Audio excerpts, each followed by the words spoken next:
नमस्कार। आप सभी का स्वागत है मेरे चैनल पर। बच्चों, आज मैं आपके लिए कक्षा 8वीं की हिंदी की वर्कशीट नंबर 6 लेकर आई हूँ, जिसमें हम बसंत की किताब से पाठ लाख की चूड़ियों के बारे में पढ़ेंगे। इसमें इस पाठ का पहला भाग दिया गया है। तो चलिए आज देखते हैं कि इसमें लेखक कामता नाथ जी ने हमें लाख की चूड़ियों के बारे में या इस कहानी के बारे में किन किन बातों से अवगत कराया है। प्यारे बच्चों, आज हम आपकी पाठ्य पुस्तक बसंत से पाठ लाख की चूड़ियाँ लेखक कामतानाथ का पहला भाग पढ़ेंगे। कहानी आप एक बार में ही अपनी पुस्तक से पूरा पढ़ सकते हैं। यहाँ पे कहने का तात्पर्य ये है कि यहाँ पे कहानी का केवल कुछ हिस्सा दिया गया है। यदि आपकी इच्छा और आपका चाव हो या आप और इस कहानी के बारे में जानना चाहते हैं तो आप अपनी पाठ्य पुस्तक से इस कहानी को एक ही बार में पूरा पढ़ सकते हैं। चित्र में पहले मैं आपको दिखा दूं, यहाँ पर एक जो है व्यक्ति बैठा हुआ है जो कुछ चूड़ियाँ बना रहा है और इस व्यक्ति का नाम है बदलू काका। आज हम बदलू काका के बारे में ही लेखक के माध्यम से पढ़ेंगे कि लेखक बदलू काका से किस प्रकार से जुड़े हुए हैं और बदलू काका का जीवन जो है लेखक को कितना प्रभावित करता है। तो चलिए कहानी के इस पहले भाग को हम पढ़ते हैं और जानते हैं कि यहाँ पर कामता नाथ जी ने हमें किन किन बातों से अवगत कराने का प्रयत्न किया है। ठीक है। सारे गांव में बदलू मुझे सबसे अच्छा आदमी लगता था, क्योंकि वह मुझे सुंदर सुंदर लाख की गोलियां बना कर देता था। मुझे अपने मामा के गांव जाने का बड़ा चाव था, यानी इच्छा थी।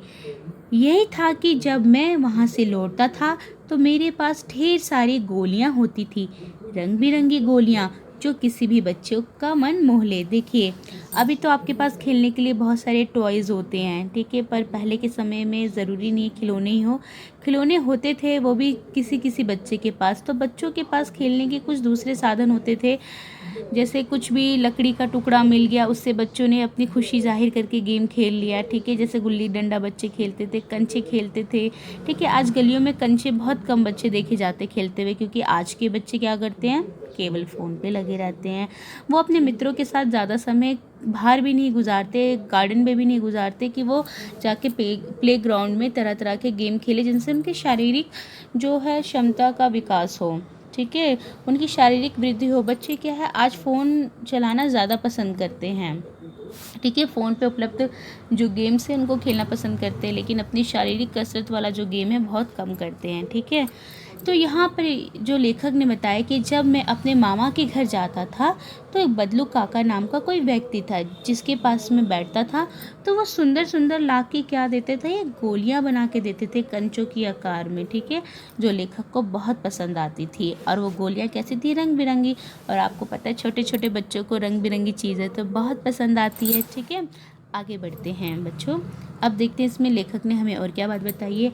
वैसे तो मेरे मामा के गांव का होने के कारण बदलू को मुझे क्या कहना चाहिए था, बदलू मामा, परंतु मैं उसे बदलू मामा ना कहकर बदलू काका कहा करता था। ऐसा क्यों होता है बच्चों, क्योंकि देखो एक घर में आप भी देख लीजिए कि जैसे आप अपने पापा को पापा कह रहे हो, ठीक है, तो आपके चाचा का जो बच्चा है वो भी आपके पापा को पापा ही कहेगा।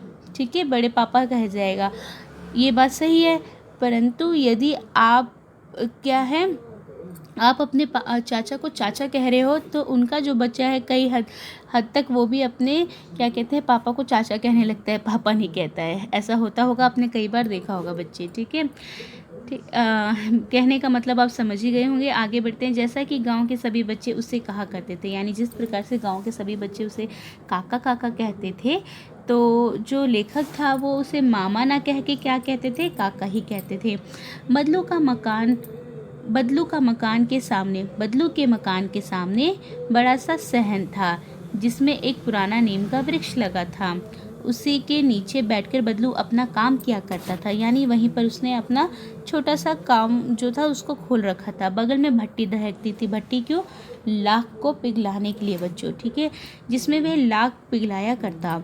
सामने एक लकड़ी की चौखट पड़ी थी। चौखट आप सभी जानते हैं, जिस पे बैठा करते हैं, जिस पर लाख के मुलायम होने पर उसे सलाख के समान पतला करके चूड़ी का आकार देते थे। यानी सलाख होती थी जिस पे क्या करते थे, सलाई जिसे बोलते हैं, उसमें क्या था कि वो जो पिघलाया हुआ लाख था उसको जब चूड़ियों का आकार देते थे तो उसमें शेप बनाने के लिए, चूड़ियों का आकार देने के लिए उसको रखा जाता था और फिर वहाँ पर उसको आकार देते थे। पास में 4-6 विभिन्न आकार की बेलन नुमा मुंगेरियाँ रखी जाती थी। ठीक है, और बेलन नुमा मुंगेरियाँ रख के, मुंगेरियों का क्या अर्थ होता है बच्चे, गोल, उसको गोल आकृति दी जाती थी। वहाँ पर मुंगेरियाँ रहती थी जो आगे से कुछ पतली होती थी और पीछे से मोटी होती जाती थी। जैसे कि आप जो है इसकी शेप कैसे जान सकते हैं, ऐसे जान सकते हैं। ठीक है, तो इसमें क्या है, पीछे से ये देखिए, आगे से क्या थी, थोड़ी कम पतली है, और पीछे से क्या है, जितना आप पीछे हटती जाएगी वो मोटी होती जा रही है। इसका आकार इस तरह से होती थी। तो लाख की चूड़ी का आकार देखकर वे उन्हें मंगेरियों पर चढ़ा के गोल और चिकना बनाता था। तब एक एक करके, यहाँ आगे बढ़ते हैं, एक एक करके पूरे हाथ की चूड़ियाँ बना चुकने के पश्चात वे हैं उन पे रंग भरता था। जब एक दिन में पूरी चूड़ियाँ वो बना लेता था तब उसमें क्या करते थे, बदलू काका उसमें रंग भरते थे। अब यहाँ पे बच्चों मैंने आपको कहानी का अर्थ समझा दिया, उम्मीद करती हूँ कहानी का अर्थ समझ गए होंगे आप। ठीक है, अब यहाँ पे हमें नए शब्द देखने को मिले। हमें नए शब्द को, चाव का मतलब होता है चाह, थोड़ा सा बड़ा कर देती हूँ। चाव का मतलब चाह, जैसे मैंने बताया, रुचि भी कहते हैं, तीव्र इच्छा भी कहते हैं। सलाख होती है सिलाई है, धातु की छड़ को बोलते हैं। मुंगेरी होती है गोल करने वाली आकृति की। फिर मुठियादार लकड़ी जो ठोकने के पीटने के काम आती है, जिससे हम शेप देते हैं। ठीक है, उसके बाद राजस्थान में या फिर बिहार में जो है लाख की चूड़ियाँ अब भी विवाह के पश्चात जो है स्त्रियाँ धारण करती हैं। जो बच्चे अपनी मम्मी के हाथ में देखते हैं उनको इसके बारे में अवश्य पता होगा। शहर में तो कम, लेकिन गांव की तरफ जो है विवाह में अवश्य पहनाया जाता है, जिस स्त्री का नया नया विवाह होता है। अब यहाँ पे एक अध्ययन से को पढ़कर निम्नलिखित प्रश्नों के उत्तर देने से गांव में बदलू ही लेखक को सबसे अच्छा आदमी क्यों लगता था, बताइए। बच्चों को वही आदमी पसंद आता है जो आदमी बच्चों का ध्यान रखता है। तो वे लेखक को क्या करता था, लाख की क्या बना के देता था, गोलियां बना के देता था। इसलिए जो है लेखक को बदलू काका बहुत पसंद थे। ठीक है, गांव के सब बच्चे बदलू को क्या कह के बुलाते थे, बदलू काका। ठीक है, बदलू का काम क्या था, बदलू का काम था लाख की चूड़ियाँ बनाना। ठीक है, अब आगे प्रश्न में चलते हैं कि लाख की चूड़ियाँ कैसे बनाई जाती हैं। तो बच्चों लाख की जो चूड़ियाँ हैं, यहाँ पर मैंने स्क्रीनशॉट लिया है, लिखने में टाइम लगता है तो आप देख सकते हैं। लाख की जो चूड़ियाँ हैं, लाख की चूड़ियाँ लाख नामक पदार्थ से बनती है। पहले लाख को गर्म करके पिघलाया जाता है, फिर लकड़ी की चौखट पे उसे लाख के समान पतला करके चूड़ी का आकार दिया जाता है। तत्पश्चात गोल बेलन जैसे गुटके में डालकर उन्हें सही आकृति देकर उसको रंगा जाता है। तो इस तरह से क्या होता है, लाख की चूड़ियाँ जो हैं बनाई जाती हैं। अगले प्रश्न की तरफ चलते हैं बच्चे। अगला प्रश्न कह रहे हैं कि आपने अपने घर या आसपास लाख का कौन कौन सा सामान देखा है। इस प्रश्न के उत्तर के लिए अपने मित्रों या भाइयों की सहायता ले सकते हैं। बताइए कि लाख का वह सामान आपको कैसा लगा। ठीक है, तो ये अपने आप बहन भाइयों से भी देख सकते हैं, पूछ सकते हैं बच्चे। ठीक है, यहाँ पे मैं थोड़ा सा आपको उत्तर बताना चाहूँगी कि आप इस प्रश्न के उत्तर के लिए ये, तो लाख की जो चूड़ियाँ हैं बच्चों, जो लाख है उससे आप इन चीज़ों को देख सकते हैं। यहाँ पर जैसे लाख की चूड़ियों के कई प्रकार के आभूषण, खिलौने, सजाने का सामान बनाया जाता है। डाकघर व अन्य स्थानों पर सामान पैक करके सील बंद करने हेतु भी लाख का प्रयोग किया जाता है। ठीक है, तो इस तरह से ये प्रयोग है। बाकी इसके अलावा भी आपको कुछ मिलता है तो आप इसका उत्तर लिख सकते हैं अपने बहन भाइयों की सहायता।